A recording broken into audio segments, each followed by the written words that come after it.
Energy के ऊपर NCERT book में जो क्वेश्चन है वो हम लोग पहले करते हैं।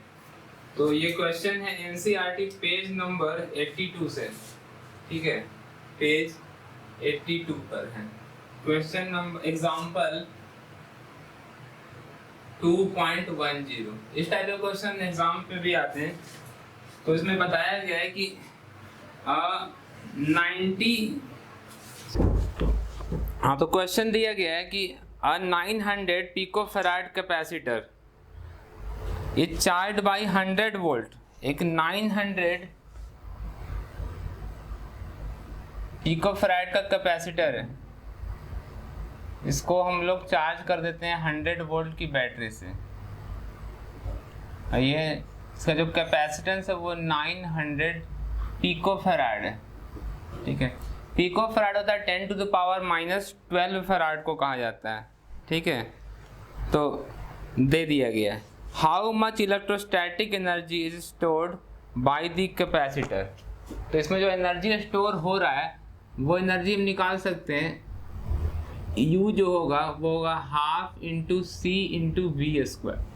जब आप इसको बैटरी से कनेक्ट करते हैं तो ये चार्ज होना शुरू करता है और ये तब तक चार्ज होता रहता है जब तक कि इसका जो वोल्टेज है, स्टार्टिंग में क्या होगा, कैपेसिटर अनचार्ज है तो इसके बीच में पोटेंशियल डिफरेंस 0 होगा।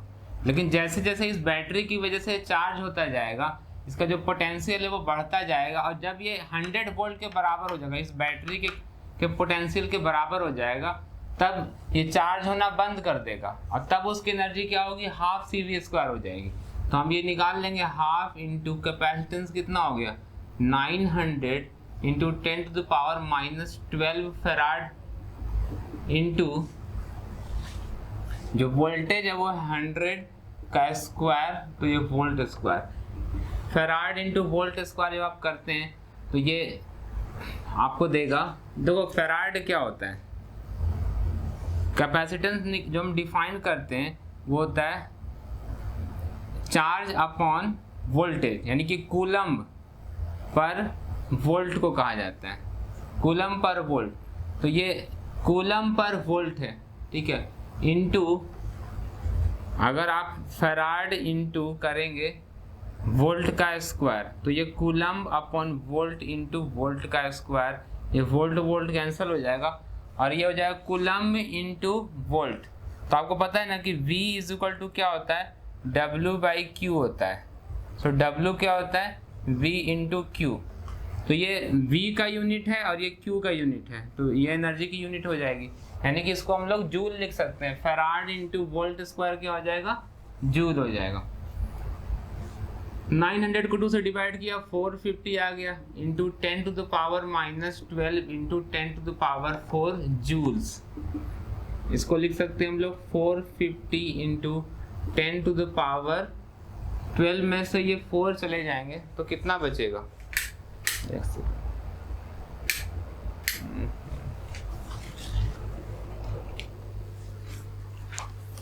12 में से आप घटा देते हैं ये, हाँ, तो -8 आ जाएगा, -8 जूल आ जाएगा।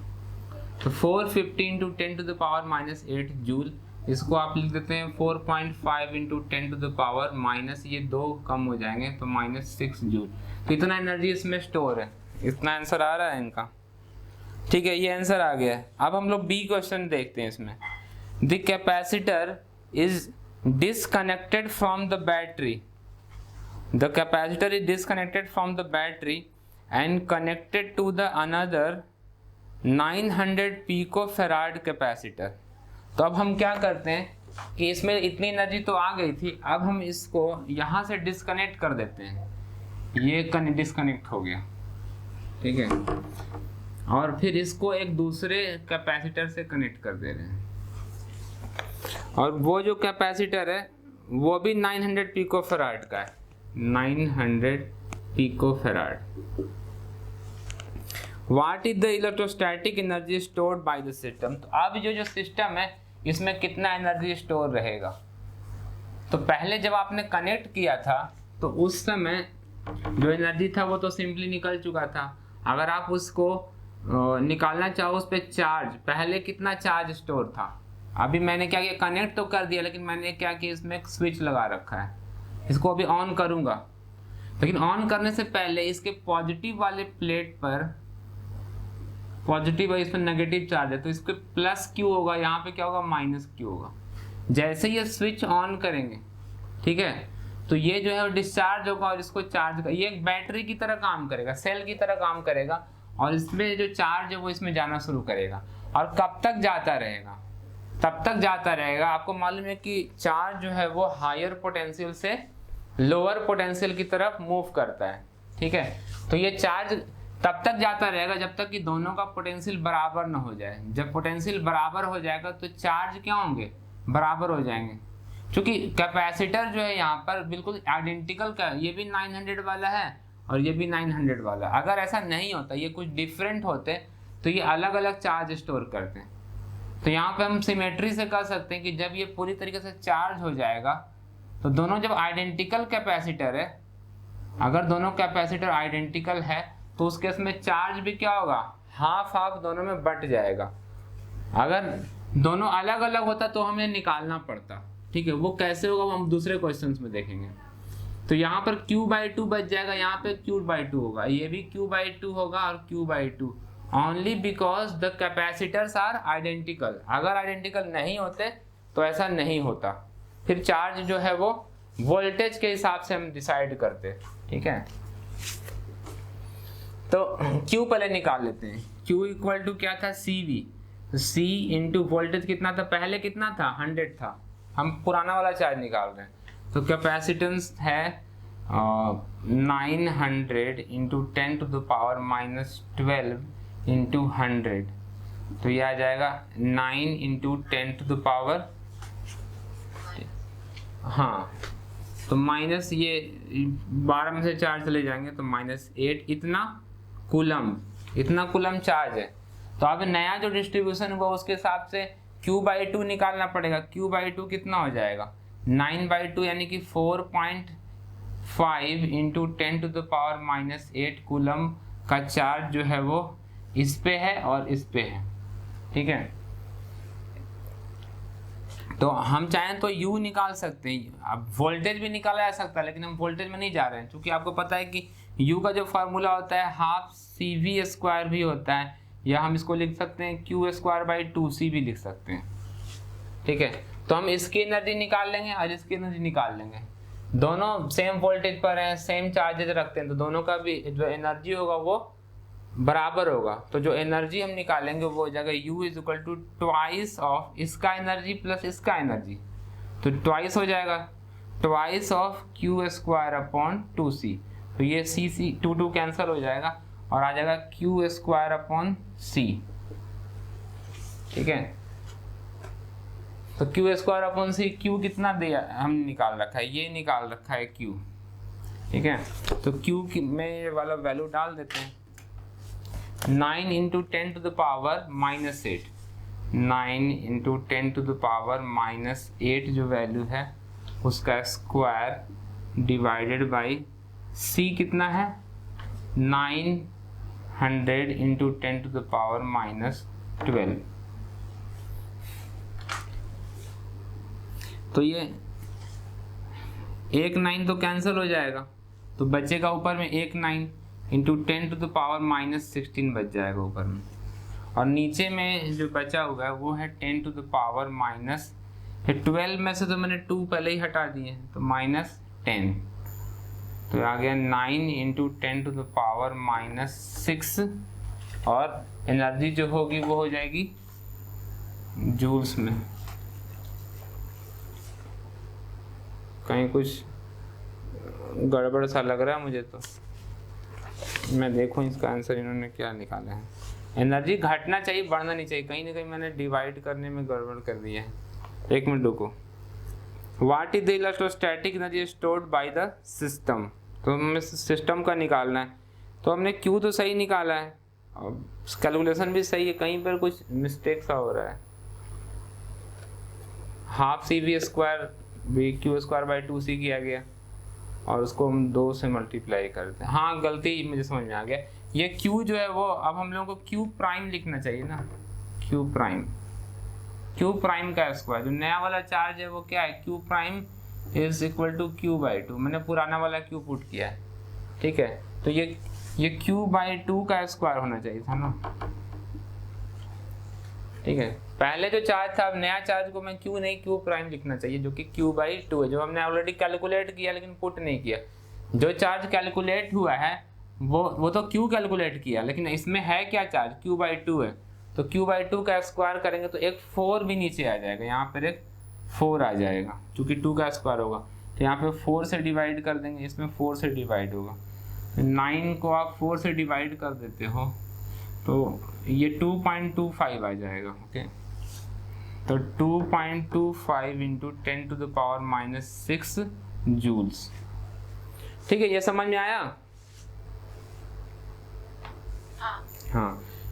तो अगर आप ध्यान से इस कैलकुलेशन को देखो तो पहले क्या किया हमने, एक बैटरी ला करके इसको चार्ज किया। तो बैटरी से चार्ज तो हो गया भाई, उसमें एनर्जी आ गई थी इतनी जूल, इतना 4.5 इंटू 10⁻⁻6 जूल की एनर्जी थी कैपेसिटर में। अब उस कैपेसिटर को दूसरे कैपेसिटर में लगा दिया। तो आप अगर इसको ध्यान से देखते हैं तो ये समझ में आया कि जो पहले जितना एनर्जी स्टोर था उससे कम एनर्जी स्टोर है। पहले इतना एनर्जी था और बाद में जब आपने क्या किया, दूसरा कैपेसिटर कनेक्ट किया तो एनर्जी जो है वो कम हो गया। अब इस पूरे सिस्टम का एनर्जी जो है वो यानी कंजर्व नहीं है, तो एनर्जी कहाँ चला गया? तो एनर्जी इस तरीके से चला गया कि इस कैपेसिटर को चार्ज करने में, एक तो है कि इसमें कितना चार्ज स्टोर हुआ, ठीक है, वो इस एनर्जी का भी हाफ होगा।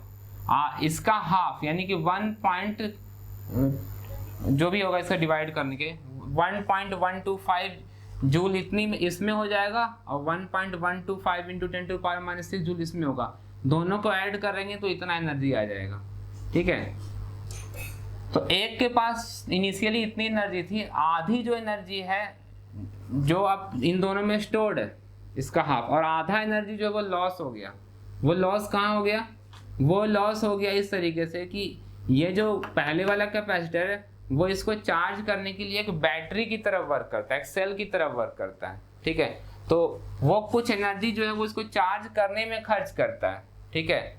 और जब ये चार्ज हो जाता है तो कुछ एनर्जी स्टोर हो जाता है, यानी ये कुछ एनर्जी स्टोर हो जाता है और कुछ एनर्जी जो है वो इसको चार्ज करने में इन चार्जेस को मूव कराना पड़ेगा। तो चार्ज ऐसे ही मूव नहीं करेगा, चार्ज को मूव कराने के लिए एनर्जी चाहिए, और वो जो एनर्जी है, कुछ एनर्जी जो है वो इसको चार्ज में करने में खर्च हो जाएगा और कुछ एनर्जी जो है चार्ज होने के बाद स्टोर हो जाएगा, ठीक है।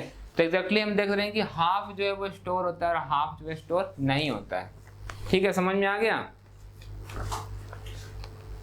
हेलो, हाँ समझ आ, ठीक है।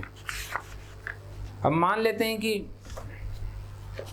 अच्छा एक दूसरा क्वेश्चन पहले कर लेते हैं, ओके।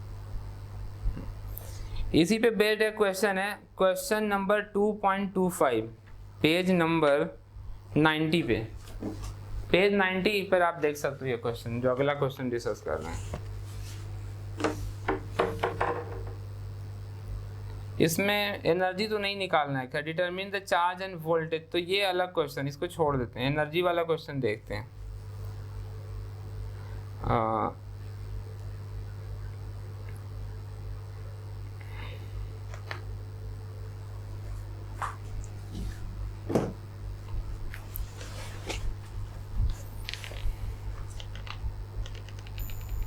ठीक है, 26 क्वेश्चन करते हैं।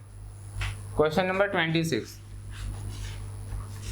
उसके पहले वाला क्वेश्चन उस सिंपली कैपेसिटेंस का है, तो वो मैं नहीं कर रहा हूं।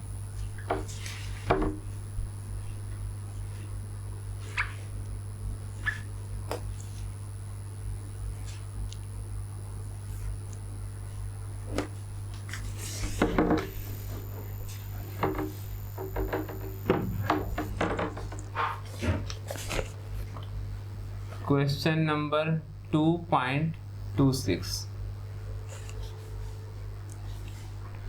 The parallel plates of a parallel plate capacitor have an area 90 centimeter squares each and are separated by 2.5 millimeter. The capacitor is charge by connecting it to a 400 volt supply. How much electrostatic energy is stored by capacitor. तो parallel plate capacitor दिया गया है, तो उसका आप capacitance अगर निकालना चाहें तो आप C इज इक्वल टू क्या होता है, epsilon not A by D. इससे कैपेसिटेंस निकाल लेंगे। आपके पास एरिया दिया हुआ सेंटीमीटर स्क्वायर को मीटर स्क्वायर में कन्वर्ट करना है, ठीक है। उसके बाद सेपरेटेड बाई 2.5 दिया गया, तो D जो है वो 2.5 मिलीमीटर है, उसको मीटर में कन्वर्ट करना होगा। और एप्सिलॉन नॉट की जो वैल्यू होती है आपको मालूम है, ठीक है, 8.85 इंटू 10⁻⁻12। तो वो तीनों लगा करके आपको क्या करना है, कैपेसिटेंस निकालना है। फिर the capacitor is charge by connecting it to a 400 volt supply. तो जो एनर्जी स्टोर हो जाएगा U, वो हो जाएगा half into C into V square. Capacitance आपने निकाल लिया है, वी स्क्वायर डाल देंगे, 400 का स्क्वायर करेंगे तो एनर्जी निकल जाएगी। तो इलेक्ट्रोस्टैटिक एनर्जी तो हो गया। View this energy as stored in electrostatic field between the plates. अब आपको करना है क्या है कि जो पैरेलल प्लेट कैपेसिटर में जो एनर्जी स्टोर हुआ है, वो कह रहा है क्वेश्चन जो बी पार्ट है, वो कहता है कि consider that this energy is stored in the form of electric field, ठीक है। तो view this energy as stored in the electrostatic field between the plates and obtain the energy per unit volume U, ठीक है। Energy per unit volume निकालना है, hence arrive at a relation between U and the magnitude of electric field E between the plates. तो आपको यहाँ पे करना क्या है कि एनर्जी पर यूनिट वॉल्यूम यानी कि U निकालना है, जो कि क्या होता है, U जो एनर्जी स्टोर्ड होता है डिवाइडेड बाई वॉल्यूम, ठीक है, डिवाइडेड बाई वॉल्यूम VOL, क्योंकि V से तो हम वोल्टेज दिखा रहे हैं।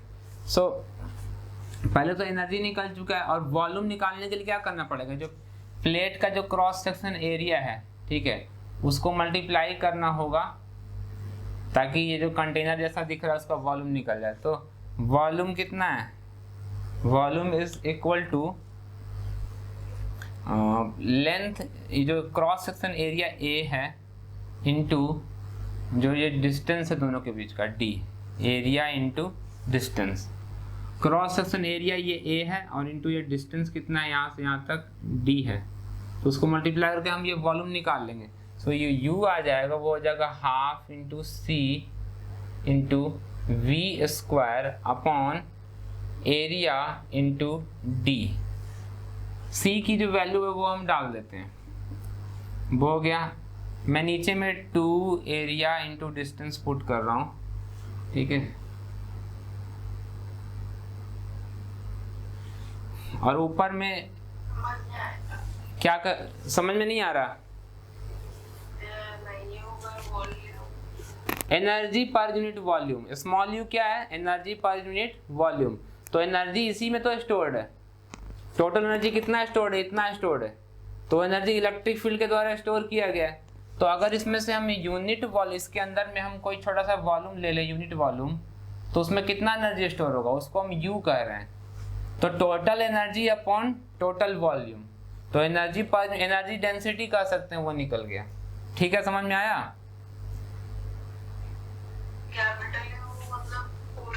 हाँ, पूरे का एनर्जी जो इसमें है, और स्मॉल u क्या है, energy divided by volume, energy per unit volume. हाँ, तो ये u हो गया हाफ CV स्क्वायर, ठीक है, divided by area into distance कर दिया वॉल्यूम। तो इसको तो हम लोग C छोड़ देते हैं, C को की वैल्यू पुट करते हैं। C कितना है, epsilon not A by D into V का स्क्वायर, V स्क्वायर। देखो ये A और A हो गया कैंसल, कितना आ रहा है, epsilon naught into V square by 2D square, ये आ रहा है। अच्छा, इनका एक क्या आ रहा है पहले वो देख लें, मैंने पूरा देखा भी नहीं। Hence arrive at a relation between U and the magnitude of electric field E between the plates। ठीक है, तो आपको पता है कि E जो होता है वो होता है माइनस dV/dr होता है, बिकॉज पैरेलल प्लेट कैपेसिटर है तो इलेक्ट्रिक फील्ड चेंज नहीं होगा। इलेक्ट्रिक फील्ड क्या है, पैरेलल है, तो यहाँ पे इलेक्ट्रिक फील्ड यूनिफॉर्म है।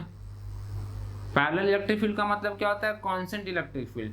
तो इसका मतलब E जो है वो कांस्टेंट है, तो उस केस में आप E को लिख सकते हैं E is equal to V/R। अगर हम मैग्नीट्यूड कंसिडर करें तो ये V/D हो जाएगा, या आप अगर ऐसे लिखोगे तो dV is equal to minus E.dr हो जाएगा, ऐसे हो जाएगा इंटीग्रेशन। ठीक है, ये उधर चला जाएगा, हम इंटीग्रेशन करेंगे बोथ साइड तो V देगा।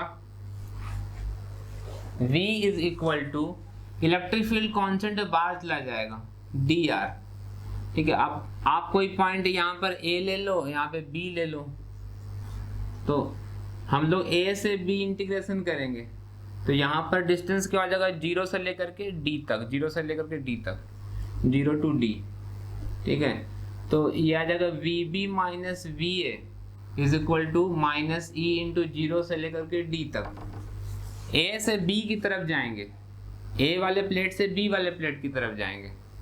ठीक है, तो VB माइनस V आ जाएगा, और यहाँ से डिस्टेंस कितना चेंज होगा, जब यहाँ से वहाँ जाएंगे तो 0 से D चेंज होगा, तो 0 to D पुट कर देंगे, ये आ जाएगा minus E into D minus 0, तो ये आ गया VB माइनस VA। लेकिन आपको पता है कि, तो इससे हम ये लिख लेते हैं कि ये VA माइनस VB क्या हो जाएगा, ये हो जाएगा E इंटू D। ये है हायर पोटेंशियल पर और ये है लोअर पोटेंशियल पे, ये पॉजिटिव या नेगेटिव प्लेट है, तो VA माइनस VB लिखेंगे। तो VA माइनस VB को हम क्या करते हैं, V करते हैं, ये E इंटू D आ जाएगा। डायरेक्टली भी लिख सकते थे, पैरेलल प्लेट कैपेसिटर मैंने आपको पहले ही बता रखा है कि E क्या होता है, V/D होता है। तो हम यहाँ पर जो ये लिख रहे हैं ये epsilon not by 2 into V/D का क्या था, स्क्वायर था, तो V/D को हटा के हम लिख देंगे E, V/D इज E। ये कैसे E आ रहा है मैंने यहाँ पे डिराइव करके दिखा दिया, लेकिन उसका कोई जरूरत था नहीं, हम directly E equal to V/D put कर, तो याद आएगा half into epsilon naught into E का स्क्वायर। ठीक है, तो एनर्जी डेंसिटी U हमने निकाल लिया, समझ में आ गया। ठीक है,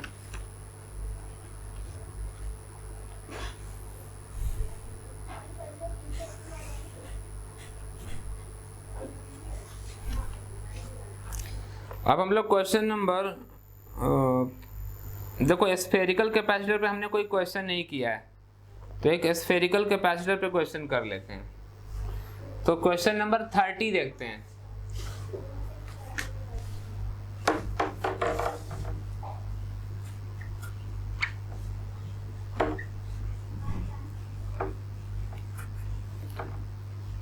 क्वेश्चन नंबर 30, आप क्वेश्चन थोड़ा रीड कर लो तब तक मैं इसको रब कर दूं।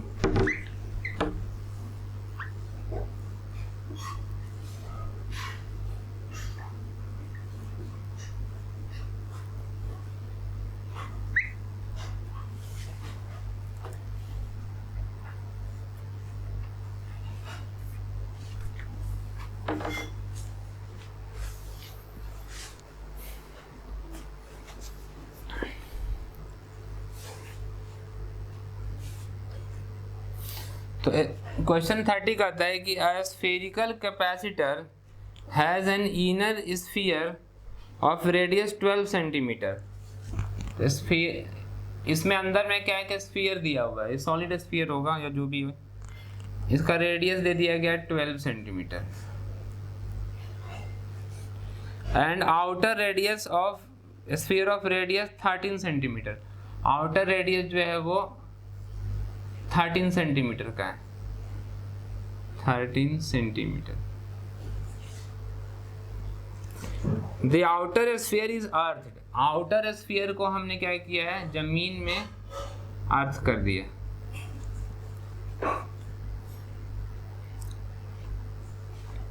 Is earth and the inner sphere is given a charge of 2.5 microcoulomb, और अंदर वाले को चार्ज दे दिया गया है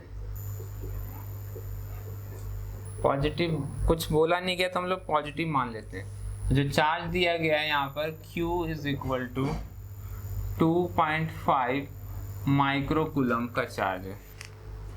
the sphere between the concentric spheres is filled with a liquid of dielectric constant 32। तो यहाँ पर कुछ लिक्विड फिल कर दिया गया है, ठीक है। इसका जो डाइलेक्ट्रिक कांस्टेंट है वो कितना है, वो दे दिया गया है K is equal to 32। Determine the capacitance of the capacitor. तो कैपेसिटेंस हमने निकाल रखा है, ये C जो हो जाएगा 4 पाई एप्सिलॉन नॉट, ठीक है। और R1 divided by R2 minus R1 minus R2, जो भी आप लिखना चाहो। अगर आप बड़ा ले रहे हो, जिसको भी आप बड़ा कर रहे हो, ठीक है, या मैं इसको ऐसे स्मॉल r कैपिटल R लिख देता हूँ, small r capital R into divided by capital R minus small r, ठीक है। तो इसमें वैल्यू आप पुट करो, ठीक है, और देखोगे कितना आता है। तो इसमें वैल्यू पुट कर देते हैं, तो ये आ जाएगा, देखो 4 पाई एप्सिलॉन नॉट की वैल्यू क्या होती है, 1/4 पाई एप्सिलॉन नॉट होता है 9 इंटू 10 टू द पावर 9। तो 4 पाई एप्सिलॉन नॉट हो जाएगा 1/9 इंटू 10 टू द पावर -9। तो इसकी वैल्यू हमने लिख दी है 1/9 इंटू 10 टू द पावर -9। तो 4 पाई एप्सिलॉन नॉट की जो वैल्यू है वो हम लोगों ने लिख दिया। अब बाकी जो वैल्यू पुट कर देते हैं, ओके। तो कैपेसिटेंस आ जाएगा 1/9 into 10 to the power -9 into small r जो है वो 12 सेंटीमीटर है, यानी कि 0.12। कैपिटल R हो गया 0.13 मीटर में, और R माइनस स्मॉल r आएगा 0.01। दोनों को सब्ट्रैक्ट करके 0.01 आ जाएगा। तो ये सब वैल्यू इसमें पुट करते हैं, तो 0.12 इंटू 0.13 डिवाइडेड बाई 0.01। तो ये सब वैल्यू डाल करके आप कैपेसिटेंस निकाल लेंगे, ठीक है। अब आगे देखते हैं, इसका आंसर जो भी आएगा वो आप चेक कर लेना। What is the potential of the inner sphere. तो हम लोग को आगे बताना है कि अंदर वाला जो स्फीयर उसका पोटेंशियल क्या रहेगा। तो आप इसके लिए क्या कर सकते हैं, बाहर वाले का पोटेंशियल कितना होगा, क्योंकि बाहर वाला जो है वो इस पे प्लस चार्ज है, तो यहाँ पे क्या आ जाएगा, माइनस चार्ज अंदर में आ जाएगा, ठीक है। तो चूंकि ये ग्राउंड से कनेक्टेड है, तो अब कुछ ये चार्ज इसके अट्रैक्टिव फील्ड में होगा, तो ये पूरा ग्राउंड में जा नहीं पाएगा, ठीक है। चार्ज यहीं पे रहेगा बाहर वाले स्फीयर पे। तो इसका ये मतलब हो सकता है कि अगर आप Q इक्वल टू CV लगा दें, निकालना क्या था हमें, what is the potential of the inner sphere. अगर अंदर वाले स्फीयर का पोटेंशियल निकालना चाहें तो वो क्या होगा, जो कैपेसिटर है वो Q इक्वल टू CV का फार्मूला आप लगा सकते हैं, और उसके बाद ये पोटेंशियल निकल जाएगा। तो V इज इक्वल टू आ जाएगा Q अपॉन C। जो भी चार्ज दिया गया वो माइक्रोकूलम में वहाँ पे डालना है, उसको कूलम में कन्वर्ट कर देना है, और कैपेसिटेंस निकाल दिया गया वहाँ पुट करके आप ये वोल्टेज निकाल सकते हैं। अब ये वोल्टेज जो होगा वो इसका क्यों होगा, अगर मान लेते हैं कि इसका वोल्टेज जो है V प्लस है, ठीक है, और इस वाले का बाहर वाले का वोल्टेज V माइनस है, तो ग्राउंड का वोल्टेज क्या होता है, ग्राउंड का वोल्टेज जो VG होता है वो 0 होता है। तो ये V माइनस चूंकि इससे कनेक्टेड है वायर के थ्रू, तो जितना पोटेंशियल ग्राउंड का है उतना ही इसका भी हो जाएगा, ये भी क्या हो जाएगा, 0 हो जाएगा, ठीक है। तो इसका पोटेंशियल 0 मान सकते हैं।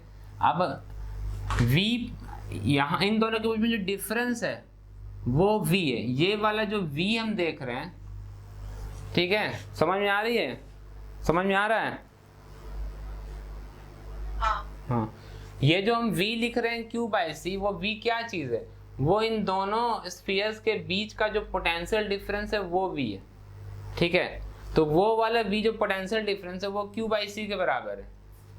अब ये पोटेंशियल डिफरेंस निकालेंगे कैसे, ये जो v है this v is equal to v plus minus v minus, plus वाले का पोटेंशियल और ये माइनस वाले या बाहर वाले का। आप प्लस माइनस लिखने से अच्छा है यहाँ पर आप इन और आउट भी लिख सकते हो, इनर एंड आउटर, जो भी नाम देना चाहें। प्लस माइनस से अच्छा वो इनर वाला माइनस आउटर वाला, ये हो जाएगा q/c। q/c आप कैलकुलेट कर सकते हैं, उसमें कैलकुलेशन करना पड़ेगा। बट आपको पता है जो कि इसको ग्राउंड से कनेक्ट कर दिया गया है, जो v ग्राउंड क्या हम 0 एज्यूम करेंगे तो ये भी क्या आ जाएगा, both will be at same potential because it is connected with the ground. So ये चीज क्या हो जाएगा, 0 हो जाएगा, और ये हो जाएगा v इनर वाला इज इक्वल टू q/c। तो आप कह सकते हो कि v अंदर वाले का जो पोटेंशियल होगा वो भी हो जाएगा q/c ही, ठीक है। अगर आप ये वाला वायर जो है कट कर देते हैं तब फिर क्या होगा कि बाहर वाले पे माइनस चार्ज रह जाएगा, ठीक है, और जो वोल्टेज है वो 0 नहीं हो पाएगा। अब वोल्टेज 0 नहीं होगा तो फिर पोटेंशियल डिफरेंस तो वही रहेगा। तो v प्लस और v माइनस का जो डिफरेंस, v इन और v आउट का डिफरेंस q प्लस ये q/c आएगा, ठीक है। तो उस केस में चूंकि फिर आपको बराबर लेके चलना पड़ेगा, आप इन दोनों का जो पोटेंशियल है बराबर में लेके जैसे भी करके निकाल, लेकिन ये 0 नहीं होगा, ठीक है। तो दूसरा वाला क्वेश्चन हमने कर लिया। थर्ड है compare the capacitance of this capacitor, क्या अगर Q इक्वल टू इस वाले का जो V इनसाइड है वो Q इनसाइड से ही आएगा। हाँ, Q इनसाइड से आप वो फार्मूला लगा सकते हो कि पोटेंशियल का सिंपल जो फार्मूला है 1/4 पाई epsilon naught into Q in by R, इसका जो रेडियस होगा उससे सीधे पोटेंशियल आ जाएगा, ठीक है। आप सीधा उसी से निकाल लोगे। Compare the capacitance of this capacitor with that of an isolated sphere of radius 12 cm. Explain why the latter is much smaller. अगर आप इसको हटा दें, बाहर वाला सेल हटा दें और सिर्फ सिंपली ये वाला एक 12 सेंटीमीटर का स्फीयर रख के इसको चार्ज कर दें, ठीक है, तो इसका कैपेसिटेंस आपको मालूम है, कैपेसिटेंस का फॉर्मूला ये होता है। तो आउटर रेडियस कितना हो गया, इन्फिनिटी हो जाएगा। यहाँ पे r के बदले क्या आ जाएगा, इन्फिनिटी। अभी मैं इसको ऐसे ही लिख देता हूँ। अगर बाहर वाला सेल हटा देते हैं तो मैंने आपको बताया था कि आप एज्यूम करोगे कि अब आउटर सेल इन्फिनिटली लार्ज है, ठीक है। तो हम ये r से ऊपर नीचे डिवाइड कर देंगे तो 4 पाई epsilon naught into r upon 1 minus r/r आ जाएगा, ठीक है। ये वाला बाहरी सेल नहीं होने का मतलब ये है कि आप इसको ऐसे एज्यूम कर सकते हैं कि बाहरी सेल जो वो इन्फिनिटी पर है, तो उस केस में r क्या हो जाएगा, यहाँ पे इन्फिनिटी पुट करेंगे तो ये हो जाएगा 1/0। तो आपको क्या मिलेगा, 4 पाई एप्सिलॉन नॉट r मिलेगा। तो आप एक चीज देख सकते हैं, पहले मिल रहा था 4 पाई epsilon not r into r, ठीक है, r इंटू r हो रहा था। तो ये क्या करता है, ये वाला जो r था वो बड़ा था, स्मॉल r से क्या था, r बड़ा था, ठीक है, क्योंकि लार्जर रेडियस का होगा तो ऑब्वियसली ये कैपेसिटेंस को बढ़ा रहा था, ठीक है। और ये r माइनस r जो टर्म था वो एक स्मॉलर टर्म, दोनों का डिफरेंस था वो छोटा था। अब ये क्या हो रहा है कि वो जो न्यूमरेटर में से r टर्म हट जाएगा तो उससे क्या होगा कि न्यूमरेटर डिक्रीज कर जाएगा, इसमें ये वाला जो है वो 1 हो गया, ठीक है। तो इसमें उतना अगर अंतर नहीं भी होगा, जैसे मान लेते हैं कि ये 13 है ये 12 है तो नीचे में तो 1 वैसे भी आ जाएगा, पहले भी आ रहा था अभी भी आएगा, ठीक है। लेकिन ऊपर में से 13 जो है वो यहाँ से हट जाएगा तो कैपेसिटेंस जो वो 13 टाइम कम हो जाएगा ना। r माइनस r तो हम देख सकते हैं कि r माइनस r जो था वो 0.1 था, 0.01 था ना। हाँ, न्यूमरेटर को क्या किया हमने, न्यूमरेटर में पहले भी क्या था, पहले ये था 0.01 था और ये वाला टर्म क्या था 13 था, कितना था जो 12 सेंटीमीटर था ना, तो 0.13 था। ठीक है, अब क्या हो गया, नीचे वाला 1 हो गया, नीचे वाला टर्म जो है इंक्रीज करके ऊपर वाला टर्म डिक्रीज हो रहा है।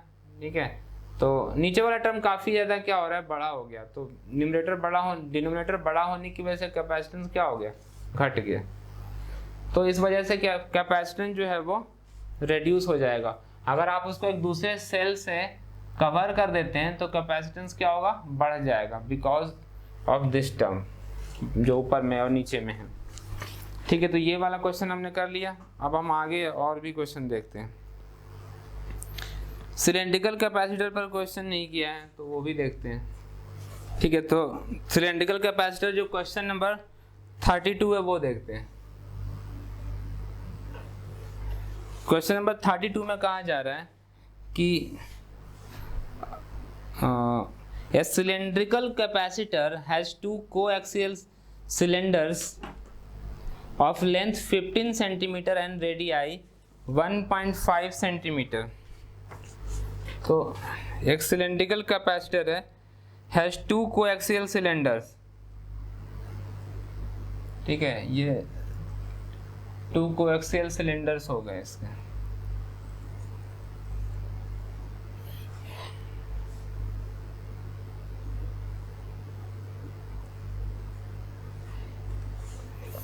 has two coaxial cylinders of length 15 centimetre. तो लेंथ दे दिया गया है, length is equal to 15 centimetre.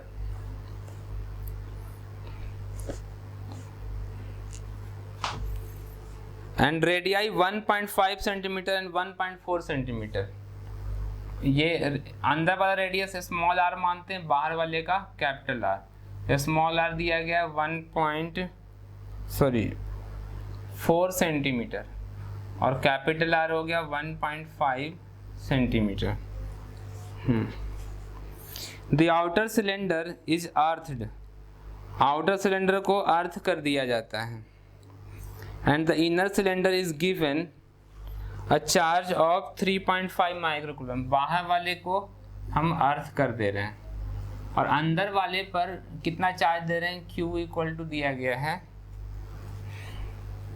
3.5 microcoulomb. Inner वाले पे चार्ज दे दिया गया। Determine the capacitance of the system and the potential of the inner cylinder. Neglect end effects bending of electric fields at the. ये इस बारे में कह रहा है कि यहाँ से जो इलेक्ट्रिक फील्ड निकलता है वो रेडियल, अगर आप बाहर ऊपर से देखते हो इसको तो इलेक्ट्रिक फील्ड ऐसे निकलता है, रेडियली आउटवर्ड निकलता है इलेक्ट्रिक फील्ड।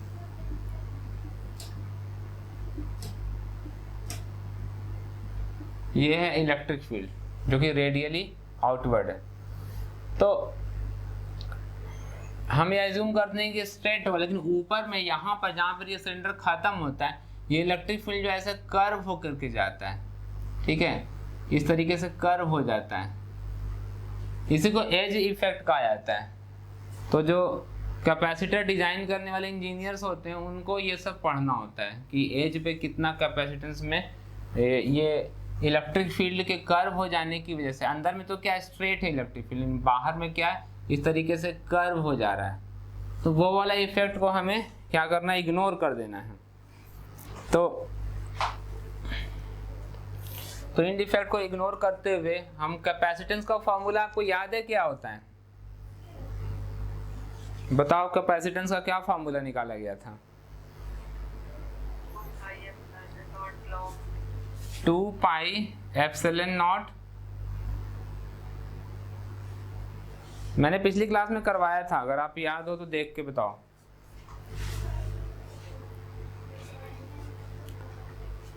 लास्ट क्लास में मैंने सिलेंड्रिकल कैपेसिटर का फॉर्मूला करवाया था,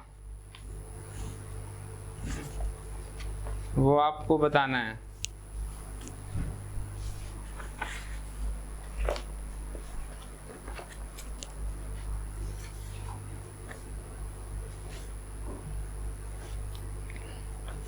आप मेन जो फार्मूलाज होते हैं उनको नोट कर लिया करो, या फिर स्नैपशॉट ले लिया करो, ठीक है, स्नैपशॉट लेने से ठीक रहेगा। इसमें लॉग के टर्म में आता है, ये तो आपको पता होगा। log capital R by 2 pi epsilon not, उसके बाद log बाई ln, log हाँ log हो गया वही ln, capital R by हाँ यही था, ठीक है।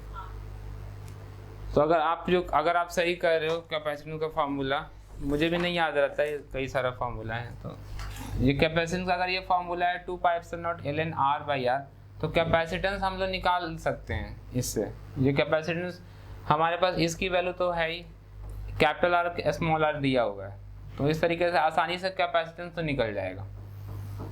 अब इन दोनों के बीच में इन ये इसका कुछ पोटेंशियल होगा, उसको हम V इन कर देते हैं और इसको कहते हैं V आउट। तो V आउट जो है वो क्या होना चाहिए, जीरो होना चाहिए, क्योंकि वो ग्राउंड से कनेक्टेड है। ग्राउंड का क्या होता है, पोटेंशियल जीरो होता है। सो जो पोटेंशियल डिफरेंस होगा V is equal to Q by C, तो अंदर में जो चार्ज डाला गया वो यहाँ पे लिख देंगे, डिवाइडेड बाई C जो है वो आप यहाँ पे लिखेंगे।